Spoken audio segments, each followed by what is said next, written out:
पिछले एपिसोड में आप लोगों ने देखा शूमो के अंदर जाते ही चायांग जो कि गुफा के बाहर थी उसे काफ़ी सेक्ट्स के डिसाइपल घेर लेते हैं और उससे क्वेश्चनिंग करने लगते हैं। लेकिन जब चायांग उसको रिप्लाई नहीं देती है तो जो इन सभी का लीडर होता है वो उसकी गर्दन पकड़ के उठा लेता है और वो कहता है अगर तुमने मेरे क्वेश्चंस का सही से आंसर नहीं दिया तो तुम्हारे लिए बिल्कुल भी अच्छा नहीं होगा। और वैसे भी तुम तो देखने में इतनी ज़्यादा खूबसूरत लग रही हो। लेकिन इससे पहले कि अपनी बात खत्म कर पाता उस लड़के का हाथ कट कर जमीन में गिर जाता है। तभी पीछे सूमो आकर चायांग से कहता है इन सभी को ख़त्म कर दो। और ये देखकर चायांग होती है वो काफ़ी ज़्यादा क्रूअली उन सभी को डिस्ट्रॉय कर देती है और वो आखिरी में आकर उस लड़के के सामने खड़ी हो जाती है। और अब आगे चायांग उन सभी डिसाइपल्स के सीनियर ब्रदर के पैर पकड़कर उसे शूमो के सामने घसीट कर लाती है और कहती है यंग मास्टर मैंने उन सभी को ठिकाने लगा दिया। इतना कहते ही वो जो उन सभी का सीनियर ब्रदर होता है उसे उठाकर शूमो के सामने बिल्कुल एक कूड़े की तरफ फेंक देती है। और जो सभी का सीनियर ब्रदर होता है वो बेहोश होकर गिर जाता है और उसके मुंह से झाग निकल रहा होता है। इसके बाद चायांग बहुत सारे स्टोरेज बैग्स निकालकर शूमो को देते हुए कहती है यंग मास्टर ये सब इन सभी के स्टोरेज बैग्स हैं। ये देखते ही जो शूमो होता है वो कहता है तुम इन सबको अपने पास रख सकती हो, मुझे सब अपने लिए नहीं चाहिए। ये सुनते ही चायांग थोड़ा सा घबराते हुए कहती है यंग मास्टर लेकिन इनमें तो बहुत ज़्यादा कीमती चीज़ें हैं। लेकिन शूमो चायांग की किसी बात का रिप्लाई देने की बजाय अपने हाथ में एक पानी का बॉल इकट्ठा करता है और उसे उठाकर उन सभी डिसाइपल्स के सीनियर ब्रदर के ऊपर फेंक देता है, जिसकी वजह से जो उन सब का सीनियर ब्रदर होता है वो डरते उड़ जाता है और फिर अपने आसपास देखते हुए कहता है मैं कहाँ हूँ। तभी शूमो उसके सामने खड़ा हुआ था वो उससे कहता है मैं सवाल करूँगा और तुम जवाब दोगे नाम। लेकिन उन सभी का जो सीनियर ब्रदर होता है वो डरते हुए कहता है मैं कहाँ हूँ और तुम ये सब क्या करना चाहते हो। अगर तुमने मेरे साथ कुछ भी किया तो मेरा सेक्ट तुम्हें छोड़ेगा नहीं। और जितने भी मेरे फेलो डिसाइपल्स थे तुमने उनके साथ क्या किया। इस बेवकूफ़ की इतनी सारा बड़बड़ सुनने के बाद शूमो सिर्फ चायांग की तरफ देखता है और चायांग तुरंत समझ जाती है कि क्या करना है और वो सहमति अपना सिर हिलाती है। और अगले ही पल उसके हाथ के ऊपर एक स्पिरिचुअल एनर्जी से बना हुआ एक हेलबर्ड आ जाता है जिससे वो उस इंसान के सामने कर देती है। ये देखकर जो वो सेक्ट का डिसाइपल होता है वो बहुत ज़्यादा डर जाता है और अपने एक ही हाथ से काउट करते हुए कहता है यूज़े मेरा नाम यूज़े है, मैं द थंडर मिस्ट सेक्ट का डिसाइपल हूँ। तो सुनते ही शूमो से कहता है यूज़े तो मुझे बताओ कि थंडर मिस्ट सेक्ट यहाँ पर जेड ड्रैगन माउंटेन्स में क्या कर रहा है। जहाँ तक मुझे याद है थंडर मिस्ट सेक्ट यहाँ से काफ़ी ज़्यादा दूर है ना। तो सुनते ही जो सेक्ट का डिसाइपल होता है वो थोड़ा डरते हुए कहता है हम लोग यहाँ पर लेजेंडरी क्लाउड स्पिरिट रेल्म को ढूंढने आए हैं। क्लाउड स्पिरिट रेल्म का नाम सुनते ही शौक की वजह से शूमो की आंखें बड़ी हो जाती हैं और वह जल्दी से आगे बढ़कर उस लड़के को उससे कॉलर से उठाता है और उससे काफ़ी ज़्यादा पैनिक करते हुए पूछता है तुम्हें क्लाउड स्पिरिट रेल्म के बारे में जानकारी कहाँ से मिली। ये सुनते ही वो जो सेक्ट का डिसाइपल होता है वो और भी ज़्यादा डर जाता है, काफ़ी ज़्यादा घबराते हुए बताता है green wine sect cloud spirit realm के बारे में जितनी भी जानकारी है वो ग्रीन वाइन सेक्ट के कैल्डर के द्वारा रिलीज़ की गई है। ये सुनते शूमो थोड़ा सा घबराते हुए कहता है उन्हें सबके बारे में जानकारी कहाँ से मिली। ये सुनते हुए जो डिसाइपल होता है वो कहता है मैं बस इतना ही जानता हूँ, मुझे और कुछ भी नहीं पता। ये सुनते ही शूमो उस डिसाइपल को साइड में बिल्कुल एक कूड़े की तरफ फेंक देता है। ये देखकर वो जो डिसाइपल होता है वो और भी ज़्यादा घबरा जाता है और वो रोते हुए कहता है सीनियर मेरी जान बख्श दीजिए, मैं सबके बारे में किसी को नहीं बताऊँगा।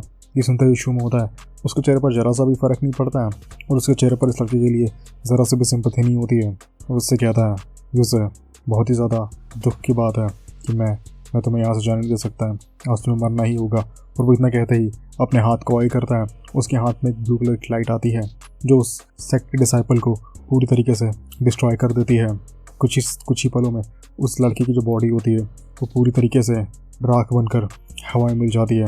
और वहीं उसके अपोजिट जो चायांग होती है इतना ज़रा भयानक सीन देखने के बाद भी उसके चेहरे पर कोई भी एक्सप्रेशन नहीं होता है, खासकर डर या पैनिक जैसे एक्सप्रेशंस तो बिल्कुल भी नहीं होते हैं। वो बिल्कुल एक नॉर्मल ह्यूमन की तरह खड़ी होती है। तभी शूमो से कंधे पर हाथ रखते हुए कहता है चलो चलते हैं। ये सुनते ही चायांग कहती है जी यंग मास्टर। इतना कहते ही चायांग तो चलते कूदते शूमो के पीछे चलने लगती है। जैसे ही शूमो और चायांग वहाँ से गायब होते हैं, जहाँ पर शूमो और चायांग खड़े थे उसी के बगल में जो पेड़ था उसी पेड़ के ऊपर से एक आवाज़ आती है क्या वो लोग यहाँ से चले गए, मैं खुद को और ज़्यादा नहीं रोक सकता हूँ। तभी उस पेड़ से एक हाथ निकलता है जिस पर काफ़ी ज़्यादा पसीने की बूंदें थीं और वो कहता है मुझे ऊपर खींचो। लेकिन इससे पहले कोई रिप्लाई कर पाता एक लड़का बिल्कुल एक आम की तरह नीचे गिरता है और लड़का कोई और नहीं इस स्टोरी का प्रोटैगनिस्ट लेनी है। और वो ज़मीन पर गिरने के बाद कहता है ये काफ़ी ज़्यादा दुख रहा है। वहीं दूसरी तरफ जो लूरो वशे होती है वो उसके सामने बिल्कुल आराम से उतरती है। उसके चेहरे के जो एक्सप्रेशन थे काफ़ी ज़्यादा अच्छे नहीं थे, वो काफ़ी ज़्यादा एनोइंग लग रहे थे। और वो बड़बड़ाते हुए कहती है, क्लाउड स्पिरिट रेल्म, ये कौन सी जगह है और मुझे इसके बारे में कुछ भी याद क्यों नहीं है। काफ़ी देर तक सोचने के बाद भी ब्लू रोज से कुछ भी याद नहीं आता है तो वो गुस्से से अपने बगल वाले पत्थर पे हाथ मारते हुए कहती है, तब तेरी की, इसका मतलब ये है कि शोमो ने मुझे कुछ बताया नहीं, इसने मुझसे कितनी और बातें छुपा के रखी थी। तभी वो पीछे लिनी को देखकर और भी ज़रा एनॉय होते हुए कहती है, जल्दी उठो और जल्दी से चलो। तभी जो लिनी होता है बिल्कुल एक मच्छर की तरह सर हिलाते हुए कहता, हाँ हाँ हाँ हाँ। तो बिल्लू रोश आगे भागते हुए लिनी से कहती है, जल्दी से उनका पीछा करो, हम भी उन्हीं की तरह ईस्ट में जाएंगे। इतना कहते ही वो दोनों वहाँ से भागने लग जाते हैं। इसी तरह से काफ़ी समय बीत जाता है और सीन शिफ्ट होता है रात के समय एक गुफा के अंदर जहाँ पर आग जल रही होती है और उसी आग के सामने शूमो कल्टीवेशन करने की पोजीशन में बैठा होता है और उसके सामने वही एल्केमी फर्नेस रखा होता है जिससे काफ़ी ज़्यादा रोशनी निकल रही होती है और उसने शूमो को भी घेर रखा होता है। कुछ देर बाद शूमो वहाँ से उठकर खड़ा हो जाता है और अपने हाथों से कुछ सिंबल बनाते हुए कहता है, अब बस मुझे इसमें से एलिक्सर बनने का इंतज़ार करना होगा। तभी वो साइड में देखता है और कहता है, वहीं दूसरी तरफ चॉयांग जो कि दूसरी तरफ से अपने हाथ में 2 खरगोशों को पकड़कर भागते आ रही होती है, शूमो को देखते हुए कहती है, यंग मास्टर मैं हूँ।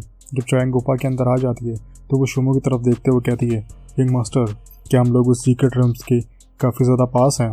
बाहर धीरे धीरे करके कल्टीवेटर्स और भी ज़्यादा बढ़ते जा रहे हैं। चॉयांग जो कि रैबिट की मीट को पका रही होती है, जब वो ये देखती है कि शूमो ने कोई भी रिप्लाई नहीं दिया है तो वो शूमो की तरफ देखती है और कहती है, यंग मास्टर आप थोड़ा कंफ्यूज लग रहे हैं। ये सुनते ही शूमो अपने ख्यालों से बाहर आते हुए कहता है, अभी भी बहुत सारी चीज़ें हैं जिनके बारे में मैं कुछ चीज़ें कंफर्म नहीं कर पाया हूँ, इसीलिए ये सब काफ़ी ज़्यादा कंफ्यूजिंग लग रहा है। यंग मास्टर मैंने बाहर से जितनी भी जानकारी इकट्ठा की है उसके अकॉर्डिंग आसपास के तीनों सेक्ट्स जल्द ही यहाँ पर पहुँचने वाले हैं और वो सब भी साथ मिलकर सीक्रेट रेल्म की खोज करेंगे। लेकिन इससे भी ज़्यादा इंपॉर्टेंट बात तो ये है, उन तीनों ही सेक्ट के सेक्ट लीडर्स यहाँ पर जेड ड्रैगन माउंटेन्स में आकर उस सीक्रेट रेल्म की खोज करेंगे। ये सुनते ही शूमो थोड़ा कंफ्यूज होते हुए कहता है, तीनों सेक्ट के सेक्ट लीडर्स? चॉयांग अपनी बात को और कंटिन्यू करते हुए कहती है, यंग मास्टर उन सभी के अकॉर्डिंग ग्रीन वाइन सेक्ट का सेक्ट लीडर उस जेड पेंडेंट को ढूंढते हुए एक मार्केट में जाता है जहाँ पर वो एक शॉपकीपर को उसी जेड पेंडेंट की फ़ोटो दिखाते हुए कहता है, क्या तुमने इस जेड पेंडेंट को इससे पहले कभी देखा है? उस जेड पेंडेंट की फ़ोटो देखते ही वो शॉपकीपर कहता है, वो जेड पेंडेंट तो ऑलरेडी बिक गया। ये सुनते ही वो जो सेक्ट का एल्डर होता है वो काफ़ी ज़्यादा शॉक हो जाता है और तुरंत वो अपने डिसाइपल्स को ऑर्डर देता है कि जल्द से जल्द सीक्रेट रूम पहुँचो। ये सुनते ही ग्रीन वाइन सेक्ट के जितने भी डिसाइपल्स होते हैं वो सभी जल्द से जल्द जेड ड्रैगन माउंटेन की ओर भागना शुरू कर देते हैं और इसी तरीके से ये जो बात होती है ये तीनों ही सेक्ट के बीच में फैल जाती है और बाकी दोनों सेक्ट भी अपने सभी डिसाइपल्स को जेड ड्रैगन माउंटेन भेज देते हैं और जो उनके सेक्ट के सेक्ट लीडर्स होते हैं वो सभी यहाँ पर आकर पर्सनली उस सीक्रेट रूम की खोज करेंगे। ये सुनते ही शूमो खुद में बड़बड़ाते हुए कहता है, बाजार, Z pendant, green wine sect का एल्डर और the cloud spirit, secret realm.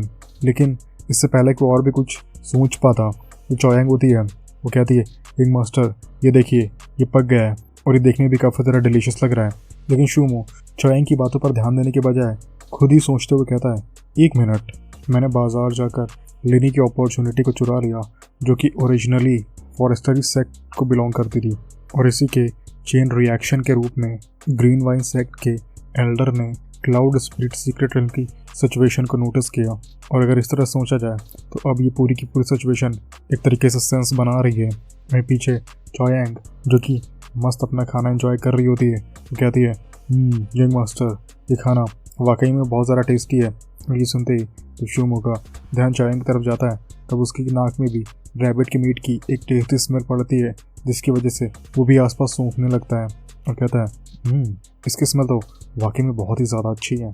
ये सुनते ही चॉयांग और भी ज़्यादा खुश हो जाती है और वो शूमो के मुंह में उसी मीट के टुकड़े ठूंसते हुए कहती है, यंग मास्टर ये लीजिए खाइए।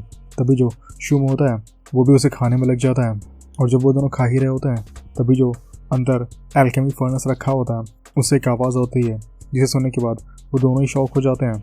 चॉयांग को तो कुछ भी समझ में नहीं आता है लेकिन जो शूमो होता है वो काफ़ी ज़्यादा शॉक हो जाता है।